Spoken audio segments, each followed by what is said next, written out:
Muy buenos días, buenos días. Qué bueno estar en familia otra vez acá reunidos. Mira el de al lado, una sonrisa, esa sonrisa edifica, consuela, sana, esa sonrisa fortalece, alienta. Estamos compartiendo nuestro ciclo acerca de la oración, el ayuno y la guerra espiritual. ¿Cuántos están participando de alguna u otra forma en el tiempo de ayuno y oración? ¿Hay alguien acá, sí, que esté participando en la oración y en el ayuno? Ya, ahí veo algunos. Y el resto les invito a dejar el pan de Pascua para la Navidad y que empecemos a orar, a ayunar, a buscar al Señor. Estamos en la segunda semana del tiempo de ayuno y sé que eso nos va a fortalecer mucho. Les quiero invitar a Efesios 6, versículo 10. Vamos a estar compartiendo esta penúltima enseñanza acerca de oración y guerra espiritual. Hay un título ahí, ¿cuál es el título que aparece? Dice ahí la armadura de Dios. Por lo demás, hermanos míos, fortaleceos en el Señor y en el poder de su fuerza. Vestíos de toda la armadura de Dios para que podáis estar firmes contra las acechanzas del diablo, porque no tenemos lucha contra sangre y carne, sino contra principados, contra potestades, contra los gobernadores de las tinieblas de este siglo, contra huestes espirituales de maldad en las regiones celestes. Por tanto, tomad toda la armadura de Dios para que podáis resistir en el día malo y habiendo acabado todo, estar firmes. Fíjense qué interesante en el versículo 10, habla de un fortalecerse que no es una vez en el tiempo, no es una vez en el pasado, sino que habla de un fortalecerse que es diario, que es constante, que es reiterado en el tiempo. Y es un imperativo, dice el versículo 10. Dios nos ordena fortalecernos en Él, no es algo optativo. No me deja llamar la atención que ya después de haber recibido a Cristo y de algún tiempo en la vida cristiana, a veces como creyentes seamos muy ingenuos, o muy cándidos, o en chileno, ¿cómo se diría? Pavos, muy bien, así es, en buen chileno. Como creyentes seamos demasiado ingenuos para pensar que la vida cristiana es como un parque de diversiones, es como un lugar de recreación, y no nos damos cuenta que hay una guerra. Y esta guerra es una guerra brutal, la libramos todos los días, es una guerra contra la carne, contra el mundo y por supuesto también contra Satanás y sus poderes diabólicos. Hay gente que dice, por favor, no hablen del diablo porque si no se va a enojar. Como si alguna vez no lo hubiera estado.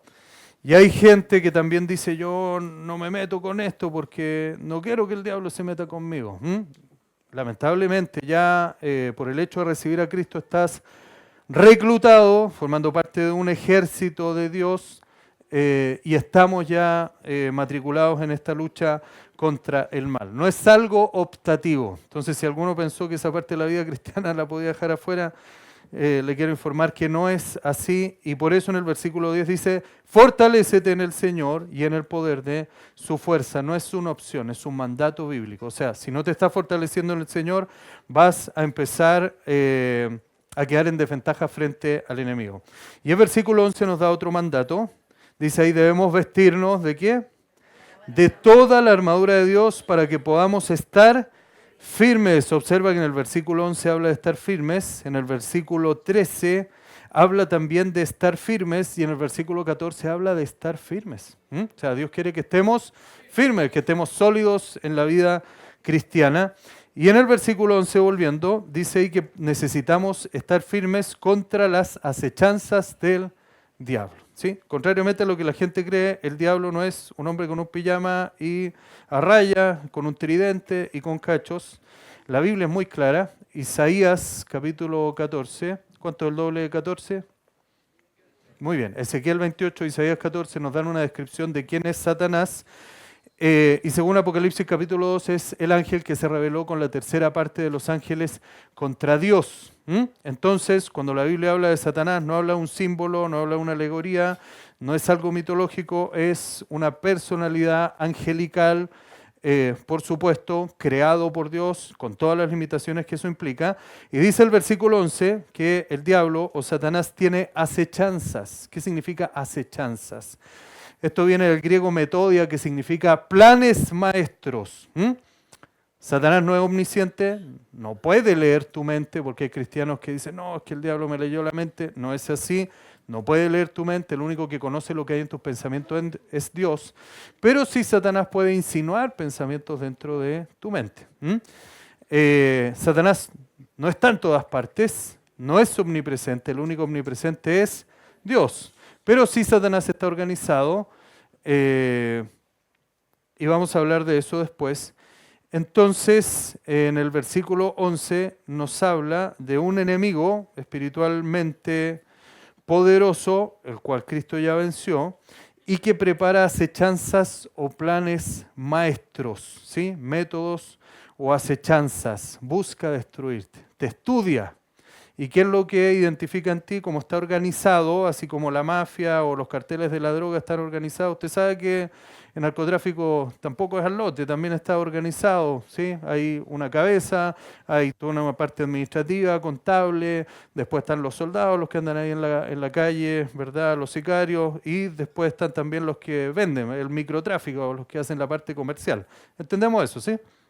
Bueno, de esa misma manera, estos espíritus diabólicos están organizados en distintos niveles y dice el versículo 11 que preparan acechanzas, planes maestros o trampas. ¿Y qué es lo que estudian en ti? Por ejemplo, en nuestras vidas existen lo que se llaman patrones. Un patrón es cómo yo reacciono frente a determinadas situaciones. Por ejemplo, un patrón reiterativo en tu vida puede ser la ira. Entonces hay una situación que a ti te genera frustración y tú tenías 10 años, 15 años, 20 años, 25 años, 30 años, 40 años más y tú te sorprendes cuando tú te encuentras reaccionando de la misma forma siempre. Tú dices, ¿por qué yo reacciono siempre de esta manera? ¿Por qué la frustración me lleva a reaccionar con tanta ira, con tanto enojo? Había un discípulo a quien yo le enseñaba la Biblia, él un día llegó muy afligido, me dijo, Hugo, necesito hablar contigo, confesarte una situación. Me metí yo a la autopista, otro tipo se puso delante, yo me molesté, me puse delante del otro, y así empezamos una carrera dentro de la autopista, de estas concesionadas, hasta que de repente él frenó el auto adelante y yo ya no supe controlarme, me frené mi auto también, me bajé, él tenía el vidrio abajo y le di un puñete. Y después dice, me vino una culpa porque yo era el cristiano dentro de esta historia. ¿Sí? Entonces es muy clara la operación de Satanás. Sufres de enojo constante, Satanás va a buscar ponerte a alguien con más enojo para que tú actúes en una forma agresiva, violenta, y después, como Satanás es tentador y acusador, te tienta la ira, tú accediste a eso, y después viene la acusación, viene el bullying, el hostigamiento que Satanás hace sobre tu vida, desatando tanta culpa sobre ti que tú te paralizas espiritual y emocionalmente. Qué interesante, el versículo 11 nos habla de estos planes maestros y el objetivo de estos planes maestros es inutilizarte para la obra de Dios. Si tú recibiste a Cristo, Satanás dice, ya lo perdí por la eternidad, pero me voy a encargar de que mientras esté en vida esté totalmente neutralizado para que no sirva al Señor. Otro patrón que puede haber en tu vida es el aislamiento o el abandono. Hay una situación que te supera, tú no la llevas al Señor en ese momento, Satanás te estudia y tú tiendes a reaccionar así. Hay un patrón en tu vida. Entonces, cuando hay algo que te supera, tú lo abandonas. Eso puede ser un compromiso, un trabajo, un servicio a Dios en la iglesia, una relación de amistad, etc. Simplemente algo te superó y tú lo abandonaste. Entonces, ese patrón se repite en tu vida. Otro patrón que puede haber en tu vida es, por ejemplo, la lujuria, la autogratificación. Otro patrón que puede haber en tu vida es el temor, la intimidación. Entonces Satanás te va intimidando, te va intimidando para generarte temor y que eso te lleve a ti a aislarte dentro de ti mismo. Entonces dice el versículo 11 que debemos estar firmes contra las acechanzas del diablo. En Juan 8:44 obtenemos una de las descripciones más completas de quién es Satanás y cómo opera a través de los labios del mismo Jesús.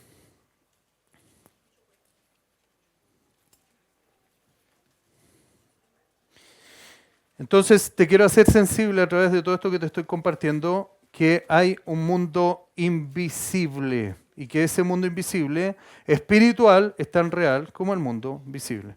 Juan 8:44 dice, vosotros sois de vuestro padre el diablo y los deseos de vuestro padre queréis hacer.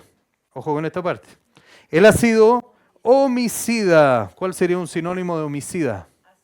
Muy bien, asesino. Satanás quiere asesinar tu relación con Dios, quiere asesinar tu paz interior, quiere asesinar tu relación familiar, quiere asesinar el gozo en tu vida, quiere asesinar tus buenas relaciones interpersonales, quiere asesinar la unidad dentro de la iglesia y está trabajando activamente para eso, porque él es homicida, él viene a matar y sin compasión.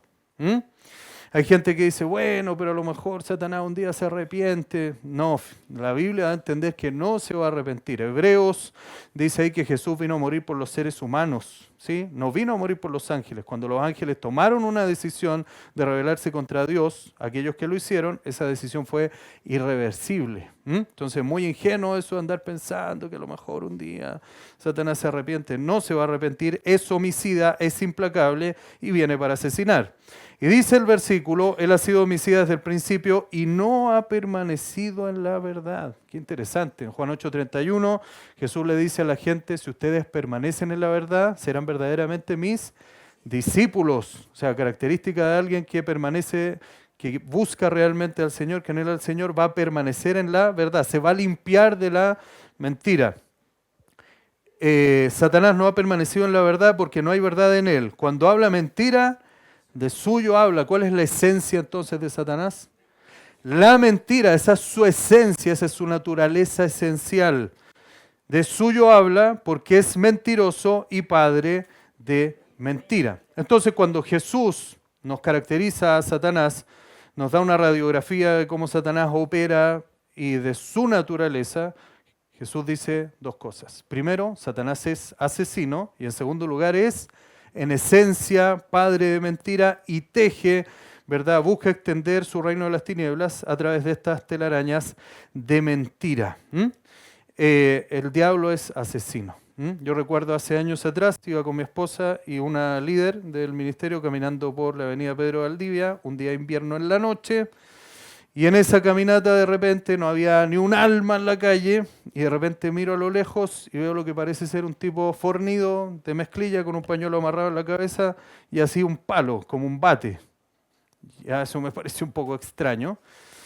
Eso eran como 20 metros de distancia, ya como un poco menos metros de distancia, el tipo empieza a vociferar y dice, ¿quieren pelea? Digo, ¿quieren pelea? Nosotros, mi esposa, la otra líder que era más bajita, y yo, no, definitivamente. Y vuelvo a mirar en la calle, no había carabinero, no había nada. Entonces ya tenemos al tipo encima y empezamos a orar y a clamar. En el nombre de Jesús, fuera Satanás. ¿Sí? Reprendemos todo espíritu de violencia. Y ya tenemos al tipo como a 4 metros de distancia. Y él empieza a vociferar. ¿Sí? Como diciendo, les voy a pegar y les voy a... Y tomamos autoridad, nos cubrimos con la sangre de Jesús. Y reitero, si yo miraba para atrás no había nadie, a los lados no había nadie, en ningún lugar, estábamos totalmente solos. Y ya tenemos al tipo a 1 metro, 2 metros de distancia, sigue vociferando, pero es como que hubiéramos sido invisibles. Él pasa alrededor de nosotros y sigue de largo. Usted puede decir, Hugo es medio paranoico. No, estas cosas me han pasado más de una vez en algún lugar. He tenido personas que inexplicablemente han venido directo a mí para agredirme físicamente y yo digo, esto no es carne y sangre. Dice el versículo 12, me acordé una vez que estábamos con Hamilton también y en una reunión de mujeres hay una persona invitada y empieza el tiempo de alabanza y empieza a temblar. Y entonces la llevamos a otro lugar, estaba Hamilton ahí conmigo y esta persona empieza otra voz a hablarnos a través de ella, era una mujer que había participado en el satanismo, y esta mujer de repente se levanta así para agredirnos, nosotros le decimos, te atamos, Satanás, en el nombre de Jesús, y la mujer se paralizó, se sentó, y empezamos a leerle varias escrituras, como por ejemplo 1 Juan 4:4. Dice ahí, Cristo que está en nosotros es mayor que el que está en el mundo. Colosenses 2:15 dice que Cristo en la cruz triunfó y exhibió públicamente, ¿verdad?, las potestades, los poderes diabólicos en derrota y triunfó sobre ellos en la cruz. Y empezamos a leer todas estas escrituras y echar fuera al diablo de esta mujer hasta que esta mujer se relajó. Y después dijo, estoy muy avergonzada, no sé qué les dije o qué pasó. Satanás es real. Y hay un mundo espiritual que es real también. Esto aparece tanto en el Antiguo como en el Nuevo Testamento. Y hay una batalla que como hijos de Dios estamos llamados a librar. Dice el versículo 12 que este enemigo está organizado porque no tenemos lucha contra sangre y carne. Entonces la lucha no es contra el esposo, la esposa, contra los hijos, contra los padres. La lucha no es contra los compañeros de tu ministerio, ¿verdad?, de tu familia espiritual. ¿Contra quién es tu lucha? Dice, contra principados, contra potestades, contra los gobernadores de las tinieblas de este siglo, contra huestes espirituales de maldad, ejércitos de maldad que operan en las regiones celestes. Hijos de Dios, hay una guerra espiritual. Mateo capítulo 4 nos muestra el primer aspecto de la operación de Satanás. Y reitero, este es un enemigo que busca destruirnos y desacreditar la causa de Cristo, la causa del Señor. En Mateo 4, pasaje que hemos compartido en oportunidades anteriores, en el versículo 3, ¿qué nombre le da la Biblia a Satanás? Vino él el tentador, primer aspecto de la obra de Satanás, de la operación de Satanás en tu contra. Él viene para tentar. Tentar significa que en tu vida hay alguna necesidad que puede ser muy legítima, una necesidad de aceptación, de seguridad, de protección, de propósito, y él viene y empieza a insinuar pensamientos en tu interior para que tú suplas esta necesidad en una forma egoísta, ¿sí? Hay una necesidad afectiva en ti, Satanás tratará de que tú suplas eso, ¿verdad? Por ejemplo, con sexo ilícito. Hay una necesidad de descanso en tu alma, Satanás tratará de llevarte a que tú suplas esa necesidad a través de una adicción, por ejemplo. Y así, él es tentador. Tentador significa que ante una necesidad tuya, él te propone una solución que va contra la palabra de Dios, pero que apela mucho a tus deseos, a tu actitud egocéntrica, a tu carne. Y después de que tienta, vamos a ir a Apocalipsis 12:11, una vez que Satanás, por medio de la tentación, por medio del engaño, logró hacer caer a la persona, el paso siguiente es Apocalipsis 12:10. ¿Qué dice? Porque ha sido lanzado fuera el acusador de nuestros hermanos. Entonces, primero tienta, la persona no busca a Dios, depende de sí misma en la tentación, cae, y después de eso Satanás empieza el bullying, el hostigamiento, la acusación que genera culpa. ¿Y qué genera la culpa? Parálisis espiritual y parálisis emocional. ¿Te ha pasado esto alguna vez? A mí me ha pasado, sí, claro. Cuando Adán pecó, fue corriendo a arrepentirse y a pedirle perdón al Señor porque había pecado, ¿no? No. ¿Qué fue lo que hizo Adán? Muy bien, la culpa hace que uno se esconda. Yo recuerdo que una persona se desapareció de nuestra casa iglesia como por 3 o 4 meses. Estuvimos muy preocupados por ella y nunca se contactó. Y después un día regresa, como después de 6 meses, y me encuentra a mí en la puerta. Y antes que yo la salude me dijo, yo vuelvo, pero no quiero que nadie me pregunte nada. Está bien, pero ahí está operando la culpa, ¿sí? Y Dios quiere liberarnos de esto. Entonces, otra verdad importante es que debemos ser conscientes de quién es Satanás, pero no temerle a él.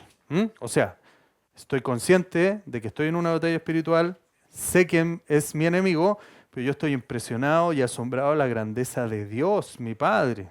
No al revés. A veces tocamos estos temas y hay gente que se impresiona de Satanás y está como un poquito consciente de la presencia de Dios. No cometas ese error, siempre mantén el enfoque. Satanás es por naturaleza intimidador. Le contaba a alguien por ahí que empezamos esta semana de ayuno oración. Fíjate que en algunos de estos días, creo que el día viernes, en el tiempo de oración, hay muchas conexiones, creo que podemos ser 700 personas orando en ayuno. Eso tiene un poder tremendo. Si la Biblia dice que si 2 personas se ponen de acuerdo y oran, y hay una acción espiritual, imagínate 700 personas.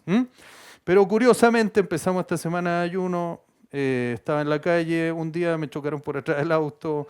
Extrañamente, curiosamente, en mi casa se empezaron a quebrar cosas, quebrar llaves. Yo digo, estadísticamente poner todo esto en una semana es imposible, pero el Señor me mostraba que es la acción de intimidación de las tinieblas, ¿sí? O sea, Satanás quiere desenfocarte, de que tú no pongas tu mirada en el Señor, que tú te llenes de miedo, de angustia y de temor. Entonces, ¿qué hago yo? Tomo autoridad en el nombre de Jesús y reprendo esta acción de las tinieblas. Porque hay gente que dice, ¿cómo si ahora yo estoy buscando al Señor más que nunca, me pasan más problemas? ¿Tiene lógica o no? Claro, pues si antes estabas pasivo espiritualmente, no buscabas al Señor, vivías una vida cristiana religiosa y ahora decidiste arrepentirte, empezaste a buscar a Dios de todo corazón. ¿Tú crees que el diablo va a estar contento con esto, no? Porque te convertiste en alguien peligroso para el reino de las tinieblas. Mira al de al lado y dile, te estás convirtiendo en alguien peligroso para las tinieblas.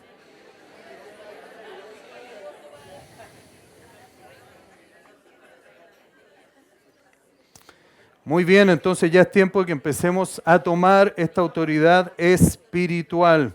Ayer conversaba con una persona de mi casa de iglesia y digamos con el cariño y la confianza que le tengo a esta persona que forma parte del equipo de liderazgo, le decía, mira, creo que el diablo, una de las formas en que te ataca es generando dolor. El diablo genera dolor emocional. Y creo que te está pasando esto, te está llenando de mucho dolor emocional y eso también, por supuesto, te afecta, te estresa tu sistema nervioso y te puede generar dolor físico también. ¿Es así? Sí, me dice, es así. Para nosotros, y ahí volvemos a Efesios 6, la instrucción es fortaleceos en el Señor y en el poder de... ¿Por qué? Dice el versículo 13, por tanto, tomad toda la armadura de Dios. ¿Para qué? ¿Para qué me he visto de la armadura? ¿Para qué me tendría yo que poner esta armadura? Dice ahí para resistir en el día malo. ¿Cuál es el día malo?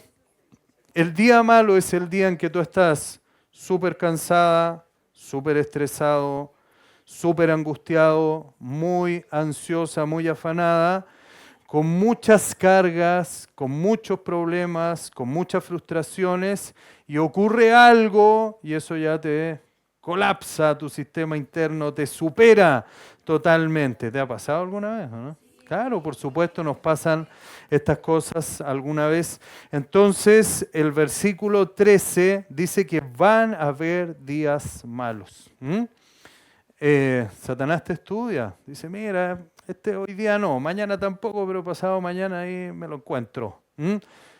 Lo estoy estudiando, estoy viendo ahí los patrones que tiene. Hay un patrón de tristeza en su vida. Voy a tratar de influenciar las cosas para que esta persona experimente todo ese dolor, ese duelo, se lo guarde, no se lo lleve al Señor. Entonces ahí aprovecho de atacar a esta persona. Entonces es muy interesante que tú identifiques cuáles son los patrones que a ti te agobian y que tú los hables con el Señor, que tú le digas, Señor, esto a mí me cuesta mucho, a mí me cuesta mucho el dolor, me cuesta mucho esta tristeza, esta pena profunda que tengo. Señor, me cuesta mucho la amargura. Durante esta semana yo me he estado levantando, acordándome de alguien que nos hizo mucho daño en este tiempo y perdonándolo. Señor, lo perdono, lo perdono, lo perdono. Ya lo perdoné. Y después me vuelve la molestia. Señor, lo perdono. ¿Sí? Digo, Señor, elimínalo. No, ilumínalo, Señor, por favor. Ilumínalo para que se arrepienta también. Entonces, necesitamos identificar estos patrones y llevarlos al Señor en oración. Señor, te confieso que me cuesta la amargura. Te confieso que me cuesta no ser ansioso. Señor, te confieso que me cuesta no ser controlador o controladora. Yo necesito entregarle esos patrones al Señor porque, te reitero, hay un enemigo espiritual que está buscando, por medio de estos patrones tuyos, tratar de llevarte a situaciones donde tú te encuentres vulnerable. Dice el versículo 13, para que podáis resistir en el día malo y habiendo acabado todo, habiendo acabado ese enfrentamiento cruento espiritual, ¿cómo tengo que estar después? Mantenerme firme, mantenerme sólido en la vida cristiana. ¿Sí? Ahí en la diapo que está adelante vemos a lo que debiera ser la vida de un cristiano. Tú no ves a este cristiano como paseando así, mirando la florcita en el campo. No, este cristiano está en una guerra y necesita de toda la armadura para poder repeler los ataques del maligno. Si te das cuenta, está ocupando ahí su escudo y tiene su espada desenvainada y tiene su armadura puesta.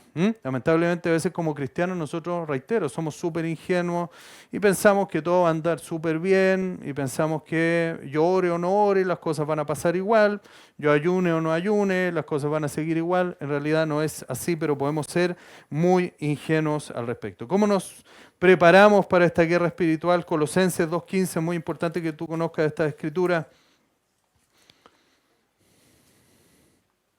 Hay gente que dice, ustedes los cristianos andan viendo al diablo en todos lados. No es así, pero tampoco es negar que haya una operación del mal. Y lo importante es que cuando estos ataques espirituales ocurran, tú estés preparado.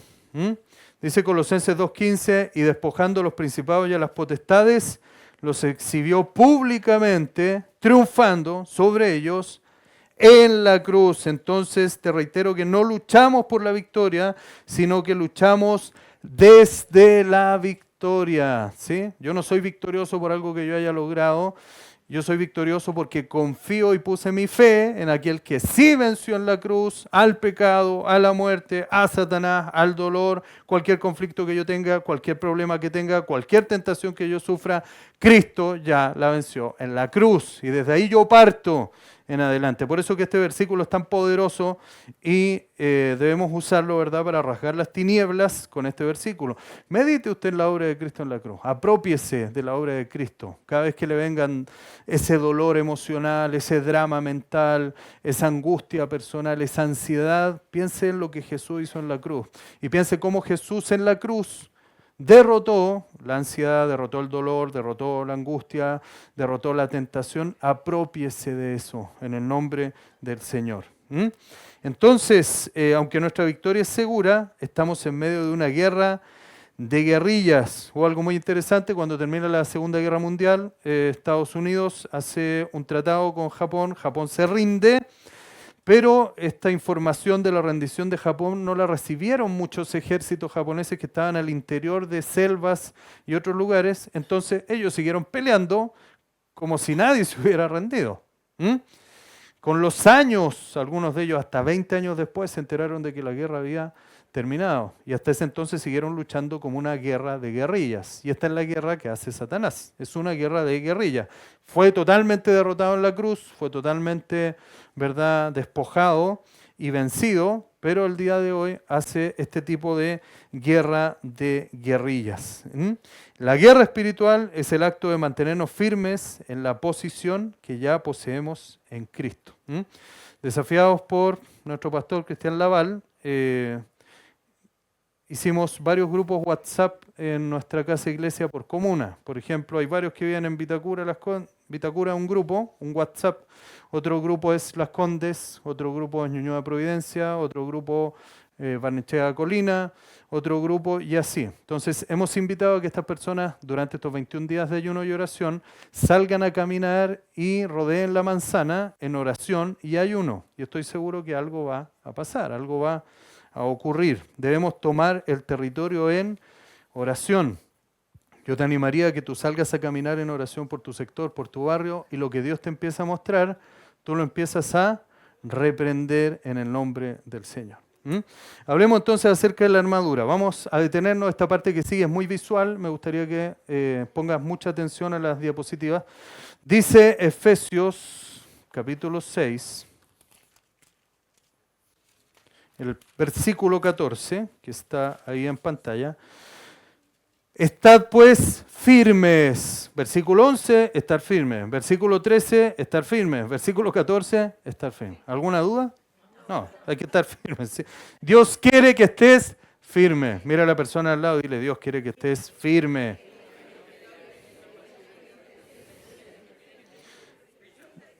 No que usted esté ahí medio flancito espiritual. ¿Sí? Dice el 14, entonces, estad pues firmes, ceñidos vuestros lomos con la verdad. Dentro de la indumentaria del soldado romano que el apóstol Pablo bien conoció porque gran parte de su ministerio estuvo encadenado al lado de soldados o con personal del ejército romano a su lado, el apóstol Pablo tuvo la oportunidad de ver constantemente esta imagen de la armadura y por revelación de Dios la aplica al mundo espiritual. La primera pieza es, dicen, o podríamos parafrasear, Efesios 6:14, colócate el cinturón de la verdad. ¿Por qué era tan importante este cinturón de la verdad para el soldado? El soldado romano tenía una túnica. Usted sabe que una de las fortalezas del Imperio Romano era su ejército y construyeron las carreteras para que el ejército en días o en semanas estuviera en cualquier provincia para someter cualquier cosa al imperio. Entonces, este soldado romano usaba una túnica y a veces otra indumentaria abajo que le ayudaba con la transpiración, porque imagínense caminando horas de horas de horas por carretera, y sobre esa túnica, si llegaba el momento de correr, de algún ataque, el soldado inmediatamente tenía que correr con libertad, por lo tanto tenía que esa túnica ser sujetada por el cinturón. ¿Por qué se le llama el cinturón de la verdad? Porque el cinturón abrocha, el cinturón une, integra, ¿sí?, tu vida. Y se le llama el cinturón de la verdad porque la verdad de Dios es lo que tiene que cerrar todo nuestro ser, es lo que afirma nuestro ser. Si el soldado no se ponía el cinturón, no estaba en condiciones de enfrentar sólidamente en una posición firme el ataque del enemigo. El cinturón le daba firmeza. Usted sabe que aquí en su abdomen usted tiene un cinturón, o sea, tiene un cinturón natural de músculo, ¿sí? Si usted ejercita ese... No, si no me estoy riendo. Aquí me aportan que... Lo que les quería explicar es lo siguiente. Cuando ese cinturón de músculo, o de... Después del 18 de septiembre no juzgamos a nadie aquí. Algunos estaban comiendo la empanada y decían, cancelo las calorías y se la comían. Y bueno, eso no funciona. Entonces, cuando tú ejercitas un poquito ese cinturón de músculos, inmediatamente tu postura mejora. Porque tu columna ¿verdad?, se endereza. En este caso, este cinturón que se ponía el soldado romano le daba esa firmeza y le llama el cinturón de la verdad porque cuando tu vida es llevada a la verdad de Dios y no hay mentira, eso te da a ti una estructura firme. El cinturón de la verdad. Juan 8, versículo 31 al 32, dijo Jesús, lo mencionamos, Juan 8, versículo 31 al 32, en esta conversación, ¿verdad?, que Jesús tiene con los líderes religiosos. Dijo entonces Jesús a los judíos que habían creído en él, me había equivocado, es a los judíos que habían creído en él, dice, si vosotros permaneciereis en mis palabras, seréis verdaderamente mis. Entonces la pregunta es, ¿estás permaneciendo en la verdad de Dios? Si hay alguna mentira por ahí en tu vida, eso te impide estar firme cuando venga el enemigo. Dice, seréis verdaderamente mis discípulos y conoceréis la verdad y la verdad os hará.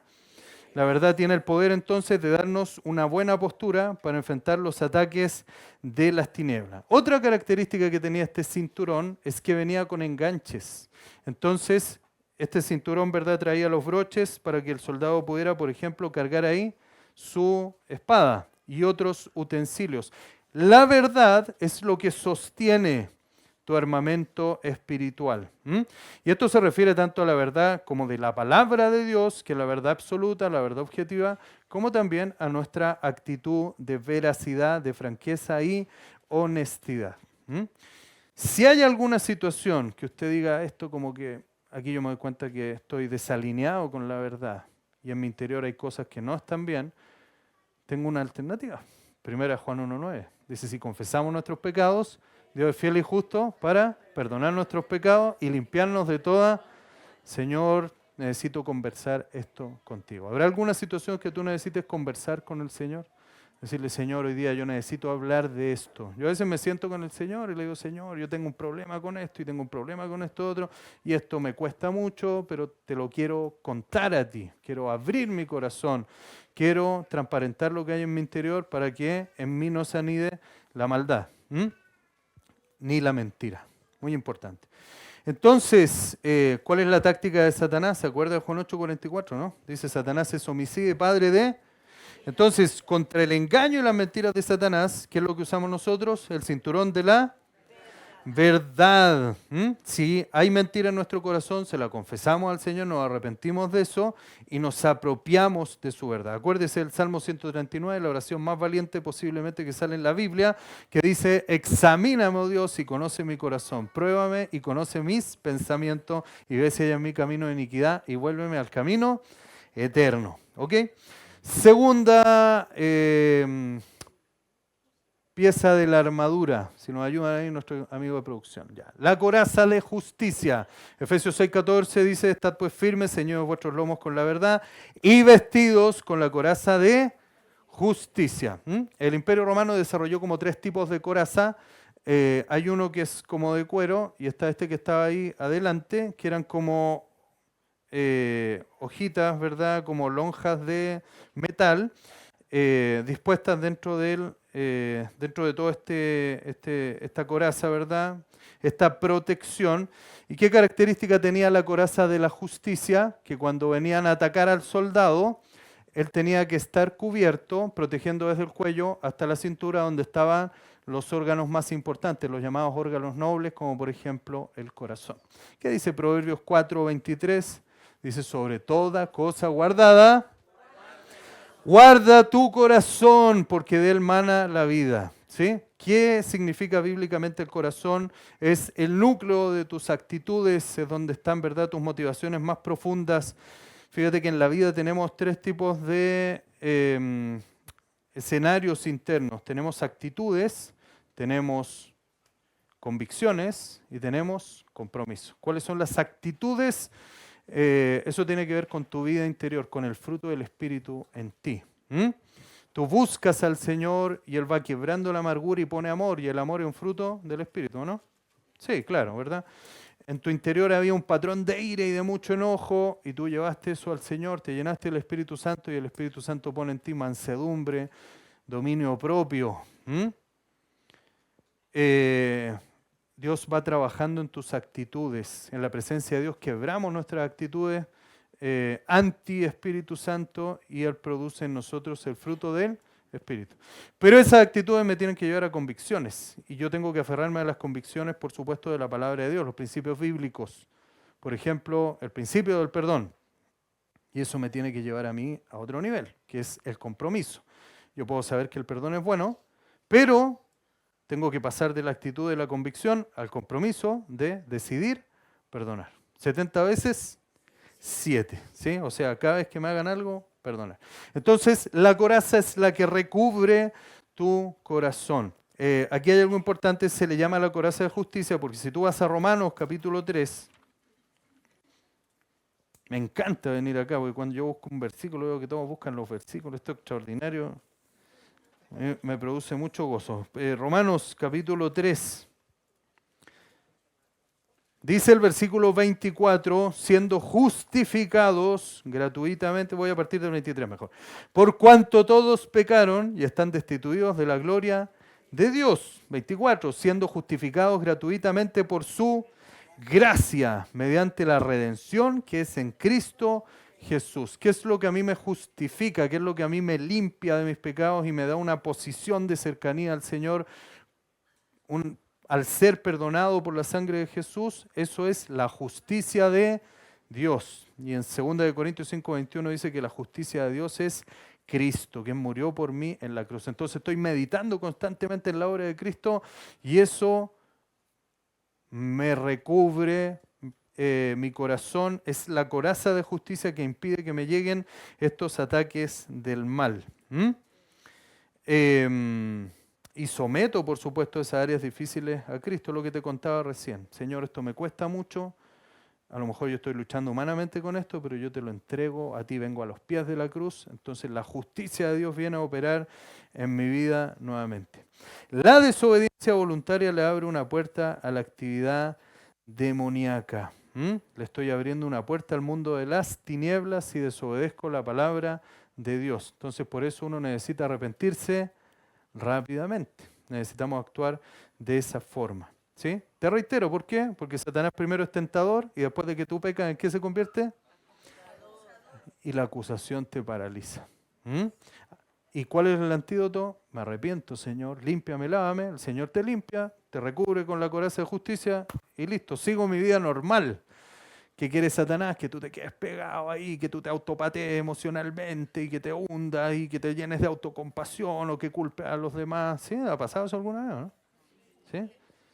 Bueno, es lo normal, estamos en una batalla espiritual. Después de eso tenemos otra parte de esta armadura que aparece en Efesios 6, el versículo 15.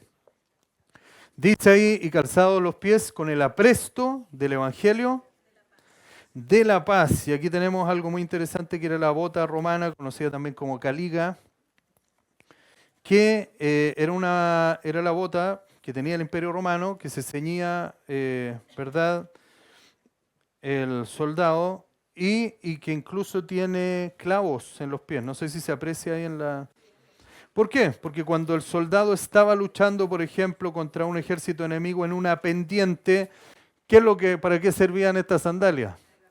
Se clavaba, ¿sí? Se clavaba al piso, entonces nadie lo podía mover. Y esto nos habla de la seguridad que tenemos en Cristo en cuanto a nuestra salvación. Satanás viene para empujarte con un ataque de mentiras, porque a mí me ha pasado, ¿sí? Ojo que el diablo opera a través de las personas también. A veces uno es muy ingenuo. Dice lo que me dijo, y por qué me lo dijo, y cómo me lo dijo. No era esa persona. Había alguien ahí operando. Entonces no me lo tomo personal. Decido perdonar al que me ofendió, al que me hirió, porque sé que hay un poder que está operando detrás de esa persona. Hay un espíritu muchas veces, no todas las veces, pero algunas veces Satanás operará a través de las personas. Yo tengo que saber cómo enfrentar eso en el nombre del Señor. Entonces, ¿qué hacía el soldado? Se clavaba al piso y usted espiritualmente tiene que estar clavado a la paz de Dios. Veamos lo que dice Romanos 5.1. Romanos 5.1 me habla de una posición de absoluta seguridad en el Señor. Dice Romanos 5.1, justificados pues por la fe, ¿se acuerda la coraza de justicia? Justificado, ahora el calzado de la fe del Evangelio dice, justificados pues por la fe tenemos paz para con Dios por medio de nuestro Señor. Esta paz que tenemos para con Dios significa que antes de recibir a Cristo éramos enemigos de Dios, estábamos en guerra con el Señor y estábamos trabajando para el mundo de las tinieblas, aunque ni tú ni yo nos diéramos cuenta, pero trabajábamos para el mundo de las tinieblas. Cuando recibimos a Cristo, Colosenses dice que fuimos trasladados al reino de las tinieblas, al reino de su amado Hijo, y en que tenemos redención por su sangre, perdón de pecados. Y Romanos 5.1 dice que ahora yo tengo paz con Dios. Y esa paz es segura, es absoluta. Porque Satanás va a venir a cuestionarte. ¿Sí? Satanás va a decir, pero tú eres hijo de Dios. Mira, le diste un puñete al otro. Pero tú eres hija de Dios. Mira cómo le respondiste a esta otra persona. ¿Sí? Mira lo que hiciste. El hostigamiento, la acusación incesante de Satanás. Al punto que hay personas que se pueden enloquecer si no llevan eso al Señor, porque genera mucho dolor, mucha angustia, mucho dolor emocional. Entonces, el calzado del Evangelio significa eso, que estoy seguro en mi posición de fe para enfrentar al enemigo, pero también significa que el calzado que me lleva a marchar, me lleva a compartir de Cristo por todas partes. Entonces, tú estás con el calzado del Evangelio, Dios pone en tu camino personas necesitadas y tú les compartes la palabra de Dios, ¿sí? Les hablas del Señor. Hay veces en que yo he estado agotado, Me ha pasado a veces arriba de un Uber y yo no le quiero compartir de Cristo, estoy muy cansado, Señor. Y no sé cómo le termino compartiendo de Cristo. No soy yo, es el Señor. No es que yo dijera, hoy soy tan noble que me hice un esfuerzo. No, simplemente empecé a hablar y el Señor fluyó. Listo, estaba puesto el calzado del Evangelio de la paz. Hay otra arma, otra parte de la armadura que es muy interesante. Dice el versículo 6:16, sobre todo. ¿Qué significa sobre todo? Significa que todo es importante, pero sobre todo significa que me está anunciando que esto es muy importante. Dice el versículo 16, sobre todo tomad, ¿qué cosa? El escudo de la fe, con que podáis apagar todos los dardos de fuego del maligno. No sé si usted se da cuenta, pero este escudo podía tener 1,5 metros o más, incluso, imagínese una puerta, el tamaño de una puerta. Y si se da cuenta, el Imperio Romano sacó varias versiones, algunas eran rectas, pero esta tiene una característica. ¿Cómo es? Tiene curvas. Entonces, cuando había un bombardeo enemigo, por ejemplo, a través de flechas encendidas sobre esta unidad militar romana, el soldado se ponía histérico y salía arrancando. No hacía eso. ¿Qué hacía el soldado? Muy tranquilo, plantaba el escudo, que era curvo, y se metía adentro de él como quien se mete dentro de una cápsula. Esa es la protección que daba el escudo. Entonces, cuando Satanás lo comienza a bombardear con estos dardos de fuego que son pensamientos mentirosos y que, ¿por qué son de fuego? Porque te inflaman por dentro. Tú crees esta mentira y esa mentira te inflama por dentro, te enciende, te descompensa, te desestabiliza. ¿Sí? Hay una persona muy querida en nuestra casa e iglesia que yo a veces lo llamaba y me decía, no quiero hablar hoy. ¿Ok? Eso me pasó un par de veces, después tuve que hablar con él, le dije, mira, dentro de esta relación de amor no es esa la forma correcta de responder. Pero ¿qué es lo que yo discernía? Que él estaba escuchando pensamientos que lo inflamaban por dentro. Entonces lo dejaban en una posición así de irritabilidad extrema. Mucho estrés, mucho agotamiento, mucho cansancio y también mentiras. Porque acuérdate, ¿cuándo te viene a atacar Satanás? En el día malo. Sí, Satanás no te viene a atacar a veces cuando tú estás tranquilo, está todo bien, todo estable. Satanás a veces espera el peor escenario para atacarte porque, ¿verdad? El enemigo es artero, ¿sí? Y no tiene compasión. No es que usted diga, qué bueno que este día es feriado, Satanás no trabaja, entonces voy a aprovechar de descansar un poquito. No es así. Entonces, ¿qué ocurre cuando venían estas flechas encendidas y que en el caso nuestro son estos falsos pensamientos que vienen directamente de las tinieblas? ¿Qué hace usted? ¿Se pone histérico? ¿Se descontrola? No. ¿Qué tiene que hacer? Me escondo detrás de mi fe en el Señor. ¿Sí? Pongo mi fe y me agacho. Señor, protégeme tú, y yo me enfoco en mi fe en Cristo. Mi relación con el Señor. Señor, gracias, he puesto mi confianza en ti, he puesto mi fe en ti, por lo tanto no tengo que temer, Señor, estos dardos de fuego, ¿verdad?, que vienen a atacarme mentalmente. Entonces, cuando ocurre ese ataque frontal, tú necesitas cubrirte inmediatamente con tu fe. Señor, me fortalezco en mi fe, me fortalezco en tu relación contigo. Acciones de fe que usted puede realizar. Comenzar a alabar a Dios, por ejemplo. El otro día yo creo que estaba experimentando un ataque demoníaco. Al principio de mi vida cristiana me ocurría lo siguiente. A veces experimentaba fuertes sentimientos de desánimo que me duraban varios días. Y un día entendí que ese desánimo, o sea, desanimarse es normal. Si alguno de ustedes me dice, a veces yo me desanimo, yo también, es normal.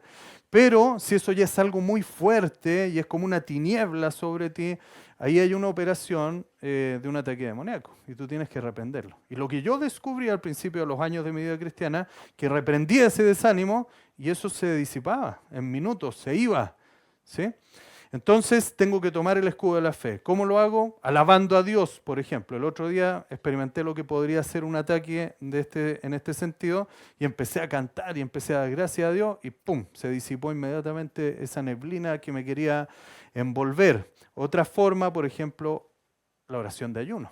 La Biblia dice que hay cosas que solamente se romperán con oración y ayuno. Y curiosamente esta semana de ayuno, empezamos a orar y a ayunar y yo me estoy levantando en la mañana con una canción de alabanza en mi interior que antes no la había escuchado. Entonces yo digo, gracias Señor, el ayuno es potente, ¿sí? El ayuno me está sintonizando contigo de otra manera distinta. Qué bueno, gracias Señor. Y otra acción de fe puede ser, por ejemplo, juntarse a orar o congregarte, ¿sí? Son pasos de fe poderosos. ¿A quién le costó hoy día venir a esta reunión, por ejemplo, que tuvo algún imprevisto, que pensó que no podía? 1, 2, 3, 4, 5, ya, muy bien. Entonces, usted sabe que Satanás opera. Satanás no te dice, no vayas a la reunión, sino que Satanás te dice, estás muy cansado, has pasado situaciones tan difíciles esta semana. Sí, quédate ahí 5 minutos más. Una vez un discípulo me llamó, me dijo, Hugo, quiero pedir perdón, falté a la reunión. Y le dije, mira, no es conmigo el tema, es con el Señor. Sí, me dijo, pero te cuento igual que me fui a dormir la siesta de 5 minutos y desperté a las 10 de la noche. Me dice. Entonces, es importante poner el reloj además. Pero el punto es que usted reprenda esta acción. A veces usted dice, tengo mucho cansancio, mucha fatiga. Puede ser falta de descanso, pero también puede ser algo espiritual. Repréndalo en el nombre del Señor. Vamos a la próxima. Dice, y tomad el yelmo de la... Este es el casco que usaba el Imperio Romano y si usted lo observa, de este casco se hicieron varias versiones, pero primero protege los oídos, si usted se da cuenta, protege esta parte, ¿sí? Necesito proteger lo que yo escucho. Si es que esa parte estuviera protegiendo los oídos, yo aplicaría eso a lo que yo oigo. El casco tenía que cubrir la cabeza. Si usted observa atrás tiene una saliente. ¿Se da cuenta, no? Sí, porque podía llegar el enemigo por atrás, mandar, ¿verdad?, un ataque y chocaba ahí con esa parte. Y aquí tiene una visera. ¿Por qué tenía una visera? Porque también podía venir el enemigo y querer atacar la vista del soldado y chocaba con esta visera metálica que tenía. El penacho, eso es ornamental. Pero el casco tenía la misión de proteger toda la cabeza del soldado, que es el órgano más influyente y más atacado en la guerra invisible, porque siempre el campo más conflictivo será nuestra mente. Reitero, lucha usted constantemente contra pensamientos de preocupación, duda y desánimo. El yelmo de la salvación es someter mi mente a Cristo. Debo estar renovando mi mente. Romanos 12:2 dice, no os conforméis a este siglo, sino transformados por medio de la renovación de vuestro entendimiento para que comprobéis cuál sea la buena voluntad de Dios, agradable y... Muy bien, entonces tengo que mantener mi mente renovada, ¿sí? ¿Hay episodios de tristeza, de pena, de dolor que usted ha sufrido? Necesita renovar la mente porque eso tiende a quedarse como un patrón ahí en su interior si usted no lo renueva. Lea el libro de los Salmos. En el libro de los Salmos un hombre dice, tengo pena, pero busqué a Dios y ahora tengo alegría. Estaba enfermo, busqué a Dios y Él me sanó. Estaba desanimado, depresivo, como dice el Salmo 40, ¿verdad? Pacientemente esperé al Señor. Él se inclinó a mí, oyó mi clamor y me hizo sacar, ¿verdad?, del pozo de la desesperación. ¿Sí? Y ahora estoy aquí cantando al Señor. Entonces, renueve su mente, lleve su mente al Señor. La mente debe ser renovada y saturada con la palabra de Dios. Algo que Dios me ministraba en lo específico es que a veces yo tengo una visión muy terrenal de las cosas. Hay situaciones en mi vida que yo siempre veo como problemas. A mí me gustaría que no me trajeran problemas. No sé si a usted le pasa eso. Sí. Yo digo, no más problemas. Pero los problemas llegan y a veces mi reacción inmediata no es al problema, es la emoción que yo ya tengo en mi interior, ¿sí? Porque hay ciertos problemas que yo los veo negativos, pero que para Dios son tremendas oportunidades. ¿Me ha pasado eso alguna vez o no? ¿Sí? Hay una enseñanza que yo trabajo con mi hija y es que si ella obedece a sus padres siempre va a tener bendición, es un principio bíblico. Pero yo me sorprende cómo yo lo he visto extraordinariamente cumplido, porque cada vez que mi hija no tiene ganas de acompañar a sus papás a algo, y va, siempre le regalan algo. De verdad, es una cosa muy extraordinaria, o siempre ocurre algo grato para ella, o iba a un lugar acompañando a los papás y justo se encontró con una amiga. Entonces, a mí me ha servido para decirle, en la medida que tú obedezcas, Dios siempre te va a bendecir y te va a sorprender. Eso opera también para mí. Yo digo, estos escenarios adversos no me gustaría enfrentarlos, pero si es la voluntad de Dios, Dios quiere enseñarme algo a través de esto. Dios quiere regalarme o quiere bendecirme a través de este escenario difícil que yo puedo estar viviendo. Entonces, el yelmo significa que usted no vea las cosas desde una perspectiva terrenal, donde puede ver pura adversidad y problemas, sino que vea las cosas desde la perspectiva de Dios. ¿Y cómo ve Dios ciertas situaciones? Llegan los discípulos y le dicen, Jesús, despida a la gente porque no hay Jumbo, no hay Santa Isabel, no hay líder aquí, vamos a tener problemas. Jesús le dice, bueno, pero denle a ustedes de comer. No, dice, el calculista sacó la calculadora y dijo, ni aunque tuviéramos tantos denarios, podríamos alimentar a la multitud. ¿Qué estaba haciendo el Señor? Era un problema, pero Él estaba poniendo a los discípulos en un escenario donde la oportunidad era manifestar su gloria. Entonces, la próxima vez que usted enfrente un problema, dígale, Señor, ¿cómo tú te vas a glorificar en esto? Mi tendencia humana, ocurre un problema, ¿qué tengo que hacer yo? Y el Señor me ha dicho que esa no es la pregunta es, ¿qué vas a hacer tú, Señor, en esta situación? Yo me voy a quedar tranquilo, pero yo quiero ver lo que tú vas a hacer. Vea las cosas desde una dimensión eterna. Vamos a la otra. Y aquí tenemos la espada del Espíritu, que aparece en el versículo 17, y tomad el yelmo de la salvación, y la espada del Espíritu, que es, ¿qué cosa? Esto es impresionante, esta es el arma más mortífera de las armas blancas dentro de la historia de la humanidad, porque contrariamente a lo que creen algunos, si a veces usted mete en Google la armadura de Dios, le aparece como un soldado medieval con una espada así como de 2 metros y que pesa como 1 tonelada. Esa no es la espada que usaba el ejército romano. La espada que usaba el ejército romano medía más o menos esto, era una espada corta, tenía filo por ambos lados y se llamaba el gladio romano y tenía la característica de ser una espada cortante y punzante, o sea, hacía cortes y hacía heridas profundas en forma rápida, lo que en Chile le podríamos llamar, o en el mundo entero, estocadas. Era un arma ideal para dar estocadas. Estocada es una maniobra rápida que le infrinja el mayor daño al enemigo. Y si vamos a la siguiente, ahí aparece la característica del soldado romano, no sé si se da cuenta que tiene el escudo y tiene la espada ahí. ¿Sí? Y cuando el ejército romano se juntaba, se alineaba toda la unidad y los escudos, que entiendo estaban diseñados para engancharse cuando estaban unos al lado de otros y realizar esta formación tortuga que ustedes la habrán visto en las películas, si es que les gusta esta parte histórica, ¿verdad?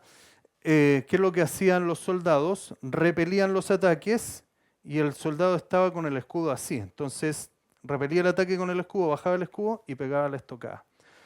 En Mateo capítulo 4 tenemos la mejor pelea de estocadas de toda, o una de las mejores peleas de estocadas de toda la Biblia, y es cuando Jesús es tentado en el desierto y llega Satanás y le envía, ¿verdad?, estos dardos fuego, estos ataques de las tinieblas, y Jesús no empieza a dialogar con Satanás, Jesús no entra en una conversación extensa con Satanás, sino que Jesús da estocadas, por decirlo así. ¿Qué es lo que hace Jesús con la espada del Espíritu? Escrito está, listo, ahí terminó. Viene un pensamiento de temor a tu vida, Josué 1:8, ¡pum!, 9, listo, terminó el problema. ¿Sí? Dios no te ama, Juan 3:16, listo, se acabó. Tengo temor, Salmo 27:1, ¡pum!, ahí está la estocada. Listo, no me quedo hablando con el diablo y sí, en realidad podría ser Satanás. Y Satanás ahí te sigue metiendo cuentos, hasta que te lleva a un estado de acuerdo mental con las tinieblas. En cambio, ¿qué fue lo que hizo Jesús? ¿Se acuerda? Esto ya lo hablamos una vez en Génesis 3, cuando Satanás ataca a Eva y Eva empieza a conversar con Satanás y sigue la conversación, hasta el punto de no retorno en que Eva es envuelta en la mentira y peca. ¿Qué hace Jesús en Mateo capítulo 4? No conversa con Satanás, no dialoga con Satanás. ¿Qué hace Jesús? Saca la espada y corta. Eso, escrito está. Dice Hebreos 4:12, porque la palabra de Dios es viva y eficaz, es más cortante que toda espada de 2 filos, y penetra hasta partir el alma y el espíritu, las coyunturas y los tuétanos, y discierne los pensamientos y las intenciones de él. Usted lee la Biblia y usted tiene que permitir que la palabra de Dios penetre en su interior. ¿Sí? Señor, esto que leí me llegó de una forma especial. Tú estás tratando con mis actitudes para desarrollar convicciones verdaderas y tomar compromisos contigo. Mateo 4:4, Jesús respondió y dijo, escrito está. Esta espada era tan destructiva que lo que hacían los romanos era dar el estoque y girar, ¿sí? Entonces destruía totalmente al oponente. Usted tiene que hacer lo mismo, ¿sí? Uso la palabra de Dios, la declaro, le doy la vuelta y chao, y sigo mi camino. No me complico, no quedo ahí pegado pensando y por qué pasa esto y por qué me dijo esto. No, sea bien decisivo y práctico en la lucha espiritual. El creyente debe conocer la palabra lo suficientemente bien como para reclamar las promesas de Dios en voz alta y ordenar a las fuerzas demoníacas que cesen. ¿Sí? ¿Quedó claro este punto, no? Ya. Ahora la pregunta es, ¿se sabe algún versículo de la Biblia de memoria? Ya. ¿Qué le recomiendo yo? Si usted sufre mucho temor, memorice versículos que tengan que ver contra el temor. Si usted, muy bien, el perfecto amor echa fuera, excelente. Muy bien. Si usted, verdad, sufre mucha ansiedad, memorice versículos bíblicos que tengan que ver con la ansiedad. Como por ejemplo 1 Pedro 5, versículo 7, si mal no recuerdo, dice, echando toda vuestra ansiedad sobre Él, porque Él tiene cuidado de vosotros. Puede ser también Mateo 6, del versículo 30 en adelante, el remedio para el afán y la ansiedad. Pueden ser varios de los salmos también, Salmo 23, por ejemplo, entre otros. Si usted tiene problemas de soledad, memorice pasajes que hablen de la presencia de Dios en su vida. Lea la Biblia en oración. Y cada vez que ore, vaya con la Biblia, porque Biblia sin oración en la mente es solo información. Pero Biblia con oración es revelación de Dios para tu vida. Vamos a la próxima. Bien, algunos estudiosos de este pasaje de la Biblia, Efesios 6, volvemos a Efesios 6, tienen discusión porque dicen, ¿cuántas son las partes de la armadura de Dios? Algunos dicen son 6, otros dicen son 7. Mi convicción es que son 6 las partes, tiene la armadura, las que hemos comentado hoy. Y en el versículo 18 tenemos algo que debe recubrir toda la armadura. Y por supuesto me refiero a la oración.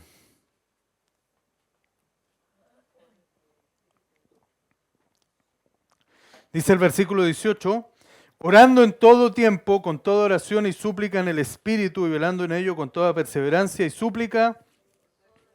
¿Cómo debe ser nuestra oración? Dice el versículo 18. Orando en todo tiempo. Nuestra oración debe ser constante, no solamente algo específico, sino mi oración tiene que ser algo constante. Tengo que andar orando constantemente. Pero no en su fuerza. Yo después de que recibí a Cristo quise ser súper cristiano y me convertí en súper fariseo, no me resultó porque lo traté de hacer en mi fuerza. Pero un día descubrí que el ministerio del Espíritu Santo es real, entonces dije, ahora entiendo, no es una conducta esto de que tengo que orar y por qué tengo que orar, no, es, Señor, que tu Espíritu en mí produzca esta oración constante. Entonces tú de repente estás cocinando, estás manejando, vas caminando en la calle. Una vez me acuerdo, después de haber recibido a Cristo, era estudiante, caminaba un trecho desde mi casa al metro y un compañero de colegio me dijo, oye, casi me dijo, te estás volviendo loco, vi que te viniste hablando solo todo el rato entre tu casa y el metro. No estaba hablando solo, estaba orando, estaba ahí dialogando con mi Padre Celestial. La oración tiene que ser algo constante en tu vida, orando en todo tiempo. Después dice ahí, con toda oración y súplica en el Espíritu. Significa que tu oración tiene que ser intensa. Algunos saben acá que nosotros desarrollamos una labor en un colegio, en este liceo. Un jovencito se pegó un tiro, le sacó el arma de fuego al padre y en el patio del liceo se pegó un tiro. Y eso ocurrió tiempo atrás. Y curiosamente, yo, ignorando esta situación, un día pasé por esas calles y empiezo a experimentar en mi interior mucha tristeza, mucha melancolía. Y yo digo, qué extraño, porque yo venía contento y me viene como una nube de tristeza ¿Qué estaba experimentando yo? El Espíritu Santo me estaba ayudando a discernir el mundo espiritual. Había una potestad de tristeza, de suicidio, dolor. Y llegamos a este colegio y pedimos hablar con la directora y sobrenaturalmente empezamos a avanzar, ¡pum! Y me veo sentado yo con la directora del liceo planteándole que somos cristianos, que queremos hacer un acompañamiento a la comunidad, etc. Empezamos ese acompañamiento con 103 estudiantes y después la situación escaló a las familias de estos estudiantes. Eso fue todo el año pasado. Cualquiera de ustedes puede hacer esto. Cualquiera de ustedes puede orar, ir a un supermercado, ir a un municipio, cualquiera de ustedes puede ir a un colegio y presentarse y decir, mire, soy cristiano, orando por supuesto previamente, porque cada uno acá es un canal del amor y de la sanidad de Dios. Este año, bueno, el año pasado hicimos varios encuentros con esta familia, algunas han permanecido, algunas de las personas han permanecido, y este mes, o el mes pasado, había un encuentro con la familia. Y me escribe la directora y me dice, no hay mucha gente esta vez, no se han inscrito muchas familias. ¿Sabe qué hice yo? Agarré el celular, le dije, a ver, un momentito, le dije, tengo un WhatsApp de intercesión. Hay muchas personas mayores, para mí son una bendición tremenda, ¿sí? Son mis guerreros de oración, les digo, pónganse a orar, por favor, ahora. Al rato, la directora del colegio me escribe, me dice, oh, se empezaron a inscribir la familia. Yo le digo, eso no es casualidad, eso es una respuesta a la oración, porque hay poder en la... Claro. Dice el versículo, bueno, y se realizó el encuentro y fue espectacular, fue muy bonito y las familias recibieron del Señor. Pues se da cuenta que hay una oposición, ¿o no? ¿Y cómo se vence la oposición? Con oración, pero la oración que dice Efesios 6:18, dice, orando en todo tiempo, con toda oración y súplica en el Espíritu. Y después dice, y velando en ello, ¿cómo tiene que ser la oración? Perseverante, perseverantes que no se rinde. La oración que no se rinde. ¿Usted ha leído Lucas 18:1 alguna vez? Donde habla de la historia de la viuda y el juez injusto. Ya, yo leía esa historia con los ojos de alguien occidental del siglo XXI y yo me imaginaba que la viuda iba a un edificio como el Poder Judicial. Después entendí que en la época de Jesús el Poder Judicial era itinerante. Un juez hacía un circuito, un recorrido. Entonces cuando un juez llegaba a un pueblo, ponía una tienda y decía, a ver, todos los que tienen problemas legales. Y se armaba una fila como de 100 personas y había uno que le robó la gallina a no sé quién. Y así, había una fila hasta atrás. Y en ese escenario, la viuda posiblemente era la número 200 de la fila, y era viuda, no tenía un hombre que la representara legalmente. ¿Y cuál es el único mecanismo que puede usar una persona en esa vulnerabilidad, en esa desprotección? Empieza a gritar, ¿sí? ¡Hágame justicia! ¡Hágame justicia! Juez, estoy aquí. No te voy a atender, ven mañana. No, atiéndame ahora. ¿Y qué hizo el juez? No porque era justo, no porque era un juez, ni siquiera tenía temor de Dios, un juez ateo, sin temor de Dios. ¿Por qué atendió a la mujer? Porque se molestó, porque la mujer gritó. Si esa mujer gritando llamó la atención de un juez injusto en una fila como de 200 personas, la Biblia dice que nosotros tenemos un Padre bueno, generoso, cercano, ¿cuánto más no? Nuestra oración no tendrá un impacto, no tendrá un poder. Lucas 18:1 dice, ¿por qué andamos tan cansados? ¿Sabe por qué? Dice, Jesús contó esta parábola acerca de la necesidad de orar siempre y no desmayar. O sea, desmayo porque no oro. Ese es el problema. No oramos, pero ahora tenemos una gran oportunidad que son estos 21 días de oración y ayuno. Ya estamos terminando este tiempo. En mi casa iglesia sacamos una lista de peticiones. Esta lista yo la doblo por la mitad y la vuelvo a doblar y tengo las peticiones y también tenemos el cuadernillo de oración de las iglesias en Limi, donde aparece también ahí las peticiones. Y aquí hay una parte donde dice ponga sus peticiones personales, relación con Dios, relación con la familia, trabajo, servicio a Dios, otros. ¿Por qué a mí esto me sirve? Porque cuando me siento a orar la mente tiende a divagar. Pero si yo ya tengo una lista de oración, ya sé por lo que tengo que orar. Se hace más fácil, ¿o no? Ya, pues. ¿Y su lista de oración dónde está? Ya. Su lista de oración personal, ¿dónde está? Usted tiene que tener una lista de oración personal. Señor, te estoy pidiendo por esto, por esto, por esto, por esto, por esto, por esto. Señor, te oro por esto, te oro por esto otro, te oro por esta persona, etcétera. Es muy importante, ¿sí? Y yo siempre recuerdo al principio de mi vida cristiana había otra coordinadora misionera que llevaba más tiempo que yo sirviendo al Señor y yo leía la Biblia y tenía una lista de oración como de 50 mujeres por las que oraba. Y yo veía y yo decía, qué increíble, todas estas mujeres llegan al discipulado con ella. Ninguna se pierde ese tiempo especial con su líder. ¿Por qué? Porque esta mujer tenía su lista de oración.